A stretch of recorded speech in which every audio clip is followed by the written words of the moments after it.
أعوذ بالله من الشيطان الرجيم واللاتي يأتين الفاحشة من نسائكم فاستشهدوا عليهن 4 منكم فإن شهدوا فأمسكوهن في البيوت حتى يتوفاهن الموت أو يجعل الله لهن سبيلا. سورة النساء 15 نمبر آیات تے. مخکې آیاتونو کې بعضی امور ذکر کېدل دپاره تدبیر منزل. د آیت کریمه کې دغه امورونه نهم حکم او نهم امر د الله رب العالمین ذکر کیږي دپاره د بندولو د فحشاو او د زناکارۍ. او حاصل د دې حکم دا دی چې په ابتدا د اسلام کې دا حکم و چې کوم نارینه یا کوم زنانه زنا ته راتګ وکړي او په هغوی باندې ګواهان قایم شي،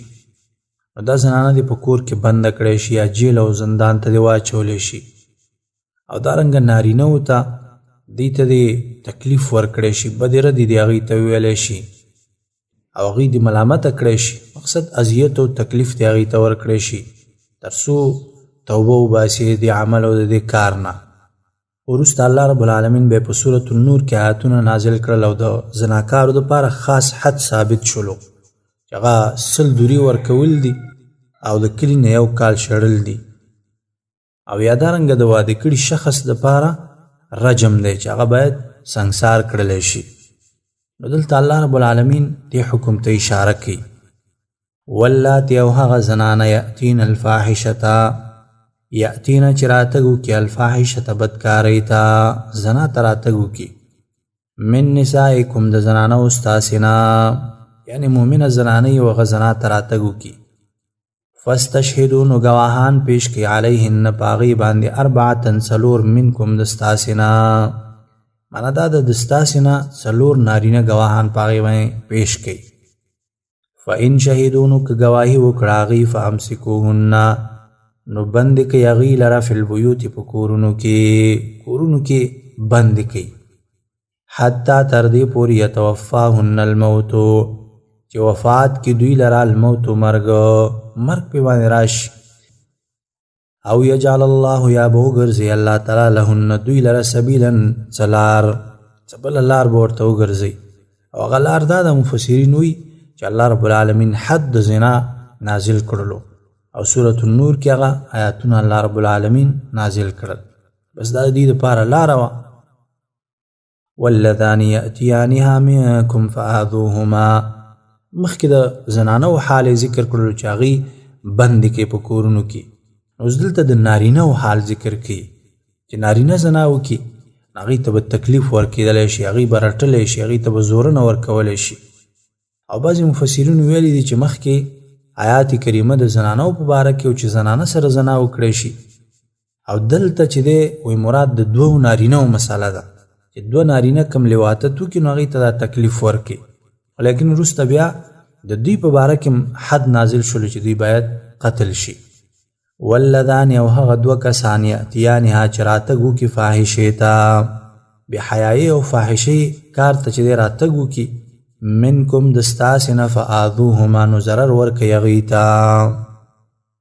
واللذان کې یا مراد چې دی هغه زنانه او سړی دی، ولیکن دلته صیغه د مذکر ذکر شوې ده نو دا په طریقه تغلیب باندې، یعنی دغه د مذکر صیغه د دې زنانه ته هم استعمال شوې ده. نو مراد دې نه څه شی دی هغه سړی او ښځه چې زنا او فحشاو ته راتګ وکړي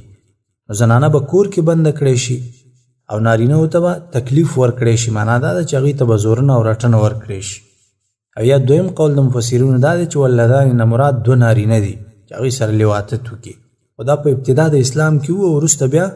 حکم د قتل راغی چې دا قتل کې وي وژنئ. فإن تابا نو که دوی توبه وویستله واصلحا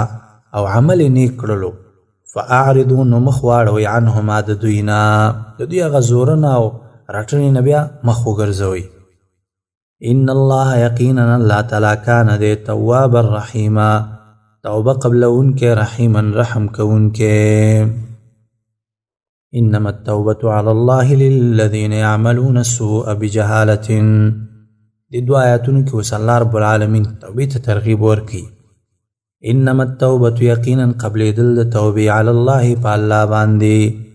للذین دا کسانو دپاره يعملون السوء چې عمل کوي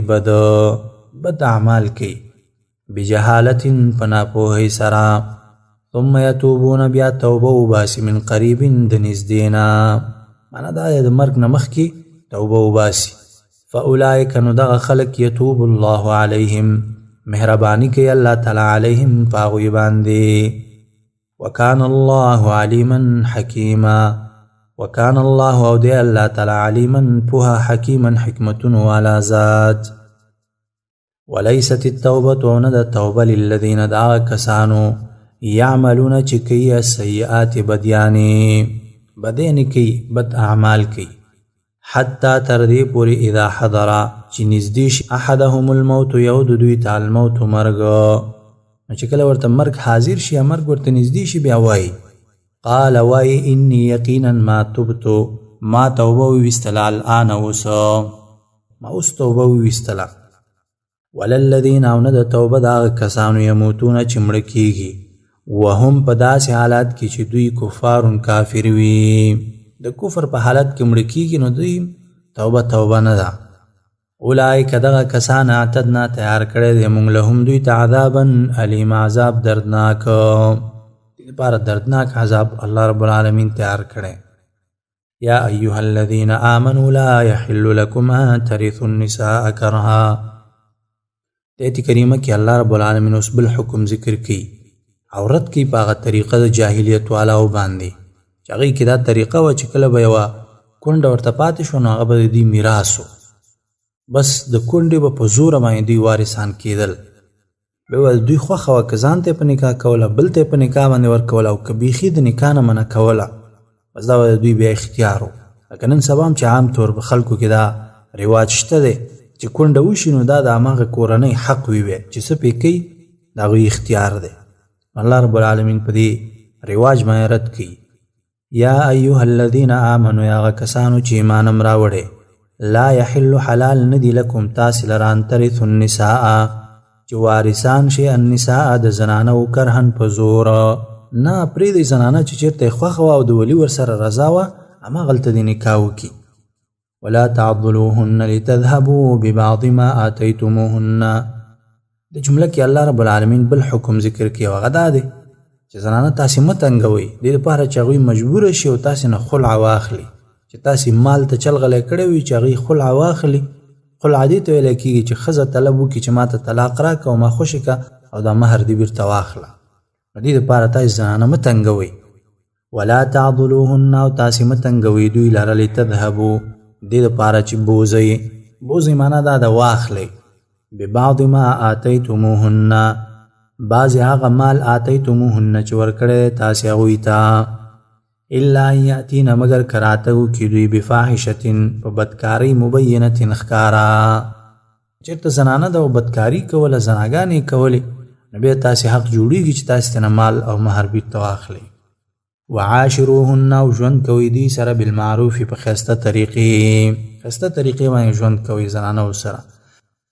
فإن کرهتموهن که چېرته تاسې بد ګڼئ دوی دا زنانه تاسې بدې ګڼئ په یو خوی او یو عادت کې فعسا نو کېدی شي ان تکرهو چې بد ګڼئ تاسې شیئا یو شی ویجعل الله او وبګرځي الله تعالی فيه په هغې کې خیرا کثیره خیر ډېره تاسې به یو شی بد ګڼئ الله رب العالمین به لوی خیر هغې کې تاسې ته واچي وإن أردتم استبدال زوج مکان زوج ایت کریمه کې الله رب العالمین اوس بل حکم ذکر کوي کله که تاسې اراده وکړله چې د یوه زنانه پرېږدئ طلاق ورکړئ او بله په نکاح باندې واخلئ د دې په ځای داسې مه کوئ چې هغې نه مهر واخلئ یا ورته یوه بهانه جوړه کړئ نه بلکې هغې ته طلاق ورکړئ مهر ترې نه مه اخلئ بله زنانه وکړئ بله نکاح وکړئ وإن أردتم او که تاسې اراده وکړله استبدال زوج د بدلولو د یوې ښځې مکانه زوج په ځای د بلې ښځې معنا دا ده چې یوه ښځه تاسې غواړئ طلاقه کوئ بله ښځه وکړئ وآتیتم ورکړی وي تاسې احداهن یو د دوی ته قنطارا ډېر مال یا لویه خزانه م ورته ورکړې وي فلا تأخذوا ما اخلی منه داغین شیئا هیڅ څیز هغه تاسو ته جایز نه دی چې دغه مال او دغه خزانې نه تاسو بیا بیرته څه شی واخلئ. د آیت کریمه دلیل دی چې په مهر کې ډیر مال انسان ورکولی شي. د یو چا وس شته دی، مالداره سړی دی، ښځې ته ډیر مال ورکي، دا جایز دی شرعاً، دی کې کوم ممانعت نشته دی. اتأخذونه آیا اخلی تاسې هغې لره بهتانا په داسې حالت کې چې بدنامه لګوئ و اثما مبینا او په ګناه ښکاره سره. د جاهلیت والاو دا عادت و چې کله به یې ښځې ته طلاق ورکولو اراده وکړه ایسته به یو بهتان او بدنامه پې باندې ولګوله په دې خاطر باندې چې هغه مهر ترېنه بیرته واپس واخلي. نو الله رب العالمین فرمایي چې تاسې د دوی نه دا مهر اخلئ نو تاسې په هغې باندې بدنامه لګوئ، دا خو لویه ګناه ده، ښکاره ګناه ده. وکیف تأخذونه او څنګه اخلئ تاسې دغه مال وقد افضا او حال دا دی چې رسیدل کړي دي بعضکم بعض ستاسې الی بعض بعضو ته، تاسو خو د هغې سره یو ځای شوي یاستئ، کوروالی مو ورسره کړی دی. واخذنا واخیستی دی دې زنانو منکم ستاسې نه میثاقا غلیظا، میثاقا لوز غلیظا کلک، تاسې نه یې پوخ او کلک لوز اخیستی دی، نکاح یې درسره تړلې ده، ګواهان په هغې کې حاضر شوي دي، نو تاسې څرنګه د هغې نه دا مهر اخلئ. ولا تنكحوا ما نكح آباؤكم من النساء الا ما قد سلف. آیت کریمه کې الله رب العالمین بل حکم ذکر کی او رد کی په عادت د جاهلیت والاو باندې. د خپل پلار ښځې سره چې هغې ته میره ویلی کېږي، دویمه مور، هغې سره به دوی نکاح کول. الله رب العالمین په دې باندې رد کوي چې دا ډېر لوی جرم دی. ولا تنکحوا او نکاح مه کوئ ما د هغه چا سره نکاح چې نکاح کړي وي آباؤکم پلارانو ستاسې من النساء د زنانو نه الا مگر ما هغه قد سلف چې مخکې تیر شوي دي. د جاهلیت په زمانه کې چې چا داسې نکاحونه کړي دي او اوس یې توبه وویستله نو هغه ګناه د انسان دپاره معاف ده. انه کان فاحشة ومقتا وساء سبیلا. انه یقینا دا کان فاحشة بحیایي ده ومقتا او سبب د غصې د الله دی، وساء سبیلا او بده لاره ده، ډېره بده لاره ده او د الله رب العالمین د غصې سبب دی. حرمت علیکم امهاتکم وبناتکم واخواتکم وعماتکم. آیت کریمه کې الله رب العالمین اوس محرمات په تفصیل سره ذکر کی. کوم نکاحونه چې په انسان باندې حرام دی هغه په تفصیل سره ذکر کی او دا مرد دی په جاهلیت والاو باندې. ځکه بعضې نکاحونه و چې هغې به حلال ګڼل خو الله رب العالمین هغه حرام کړي دي، هغه محرمات په تفصیل سره ذکر کی. حرمت حرام کړی شوي دي علیکم په تاسې باندې امهاتکم میندې ستاسې، مورګانې د حرامې دي. اصل ته ویلی کېږي. ګوره په دې کې نیا هم داخله ده، مور او نیا او بر همداسې ورپسې ځه، دا ټولې په انسان باندې حرامې دي. و بناتکم او لورګانې ستاسې، لور مسۍ او همداسې ښکته ورپسې ځه کړوسۍ وغیره، دا هم په انسان باندې حرام دي. و اخواتکم او خویندې ستاسې، خویندې په انسان باندې که هغه خپلې وي که هغه میرنۍ وي، دا ټولې خویندې په انسان باندې حرامې دي. و عماتکم او ترورګانې ستاسې، عمه د پلار خور هغه هم په تاسې باندې حرامه ده. و خالاتکم او خالګانې ستاسې یا ماسیګانې ستاسې، د مور خور چې کومه وي دا هم په انسان باندې حرامه ده. و بنات الاخ او لورګانې د وروره، وریری مراد دي، وریری هم په انسان باندې حرامې دي. و بنات الاخت او لورګانې د خور، خورزی چې ورته وي دا هم په انسان باندې حرامې دي. و امهاتکم اللاتی ارضعنکم، رضاعی میندې دا هم په انسان باندې حرامې دي. و امهاتکم او میندې ستاسې اللاتی هغه ارضعنکم چې تاسې ته تی درکړی دی، تاسې ته شیدې درکړي دي، هغه هم په تاسې باندې حرامې دي.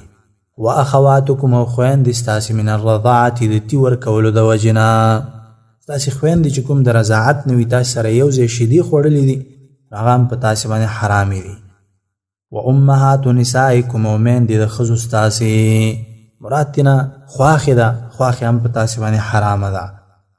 و ربائبکم او پرکټۍ ستاسې اللاتی هغه فی حجورکم چې په پالنه ستاسې کې دي، من نسائکم د زنانو ستاسې نه. پرکټۍ هغه ته ویلی کېږي چې یو کونډې زنانه سره ته نکاح وکړې او د هغه سره د مخکې خاوند نه یوه لور وي ورسره،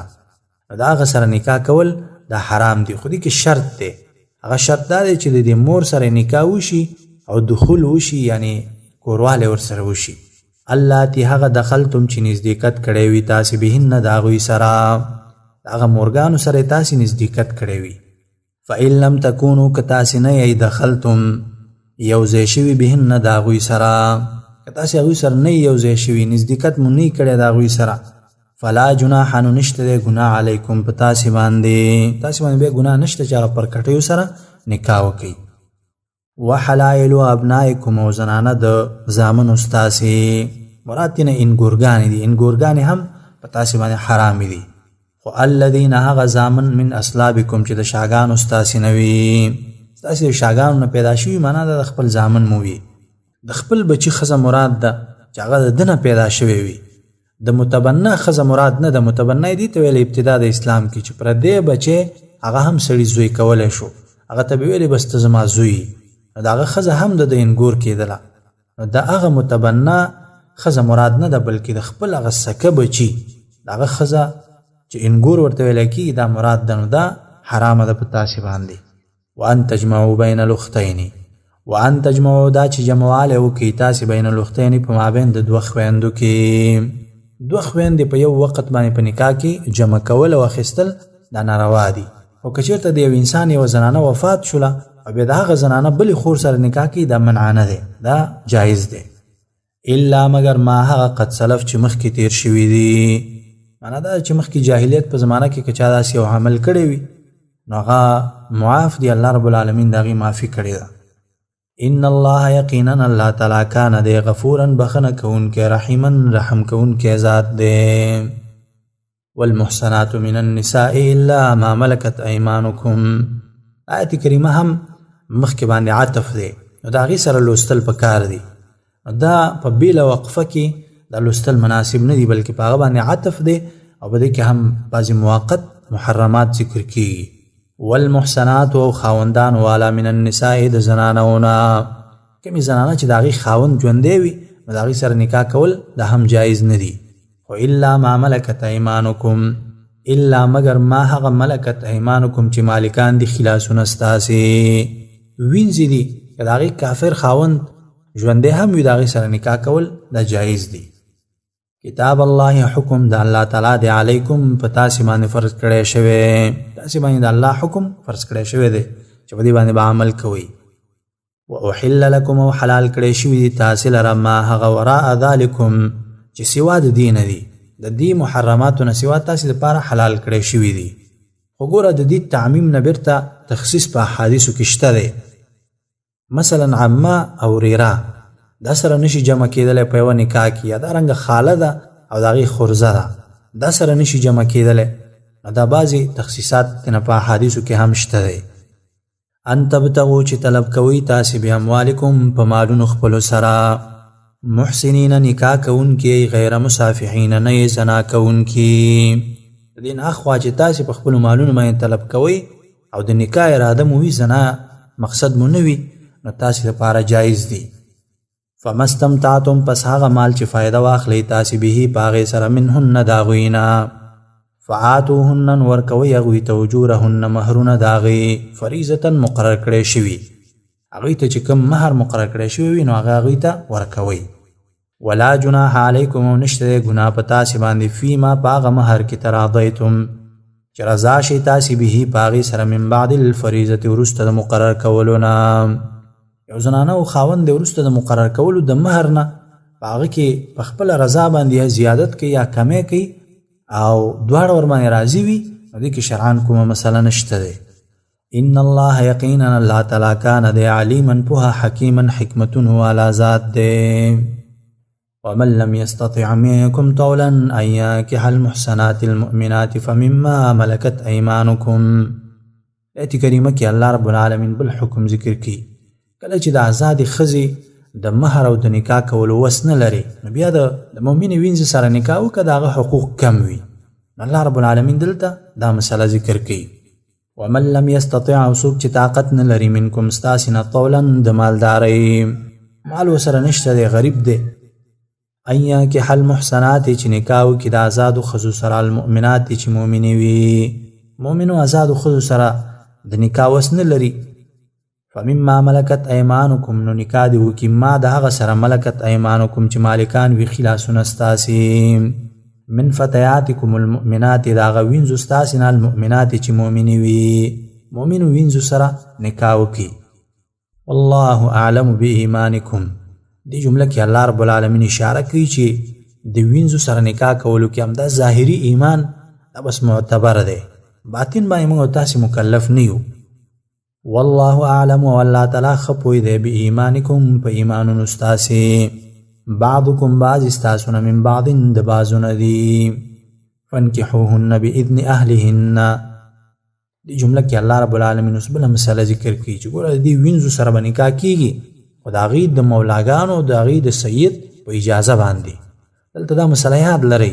چې یو خپله وینځه د هغې سره بغیر د نکاح نه انسان کوروالی کولی شي او نزدېکت کولی شي هر چې د بل چا وینځه ده پردۍ وینځه ده د هغې سره به د هغې د اهل په اجازه د هغې د مولاګانو او د سید په اجازه باندې به نکاح کوي د هغې د اجازې نه بغیر نکاح ورسره نشي کولی فانکحوهن نو نکاح کوي د دوی سره باذن اهلهن په اجازه د مالکانو د دوی وآتوهن ورکوي دوی ته اجورهن مهرونه د دوی بالمعروف په ښایسته طریقې باندې دوی ته مهرونه ورکوي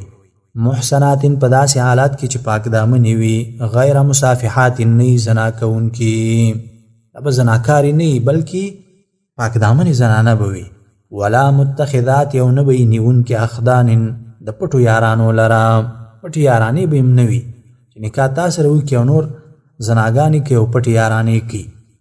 فإذا أحسن فإن أتين بفاحشة فعليهن نصف ما على المحصنات من العذاب دی جمله کې الله رب العالمین اوس د دوی سزا او د دوی حد ذکر کوي کله چې زنا ته راتګ وکړي هغه دا دی چې د آزادو ښځو په نسبت باندې به دوی ته نیم حد ورکولی کېږي هغوی ته چې 100 دورې ورکولی کېږي نو دوی ته به 50 دورې ورکولی کېږي هر چې رجم دی نو هغه کې نیموالی نه راځي چې نیم رجم ورته ورکړي نو دې د وجې نه په وینځو باندې رجم نشته دی فاذا احسننا نو کله چې دوی سره نکاح وکړی شي فإن أتینا که راتلل وکړي دوی بفاحشة په بدکارۍ زنا ته راتګ وکړي بدکاري وکړي فعلیهن نو په دوی باندې نصف ما نیمه د هغه د علی المحسنات چې واجبه ده په آزادو ښځو من العذاب د سزا نه آزادو ته چې کومه سزا ورکولی کېږي نو د هغې نیمه به دوی ته ورکولی کېږي ځکه د دوی حقوق هم کم وي ذلک لمن خشی العنة منکم دې جمله کې الله رب العالمین اوس شرط ذکر کوي د پاره د وینځو سره د نکاح کولو هغه دا دی چې هغه څوک چې د زنا کولو نه ویریږي نو داسې خلک دي د وینځو سره نکاح وکړي بغیر د دې نه د وینځو سره نکاح کولو نه ځان ساتل افضل او غوره خبره ده ذلک دا نکاح لمن د هغه چا دپاره د خشي العنته چې ویریږي د زنا کولو نه منکم ستاسې نه زنا کولو نه ویریږي چې زنا کې واقع نه شم نو بیا په کار ده چې داسې انسان د وینځو سره نکاح وکړي چې د هغه زنا نه بچ شي وان تصبروا که تاسې صبر کوئ د نکاح د وینځو نه خیر غوره ده لکم تاسې لره دا تاسې دپاره غوره ده والله غفور رحیم والله والله تعالی غفور بخنه کوونکی رحیم رحم کوونکی ذات دی یرید الله لیبین لکم ویهدیکم سنن الذین من قبلکم د وروسته 3 آیاتونو کې به الله رب العالمین ترغیب ورکوي مخکې احکاماتو باندې عمل کولو ته یرید الله غواړي الله تعالی لیبین لکم چې بیان کړي تاسې ته احکام خپله ویهدیکم او وښیي تاسې ته سنن الذین طریقې د هغه کسانو من قبلکم چې مخکې ستاسې نه وو تاسې نه مخکې پیغمبران او انبیا علیهم السلام او مؤمنان هغوی طریقې تاسې ته وښیي ویتوب علیکم او مهرباني کوي په تاسې باندې والله علیم حکیم والله والله تعالی علیم پوهه حکیم حکمتون والا ذات دی والله یرید ان یتوب علیکم والله والله تعالی یرید غواړي ان یتوب علیکم چې مهرباني وکړي په تاسې باندې ویرید الذین غواړي هغه کسان یتبعون الشهوات چې تابعداري کوي د خواهشاتو ان تمیلو چې واړئ تاسې د حق نه میلا عظیما په اورېدلو لویو سره باطل پرست خلک دا کوشش کوي چې تاسې د حق نه واړئ یرید الله غواړي الله تعالی ان یخفف عنکم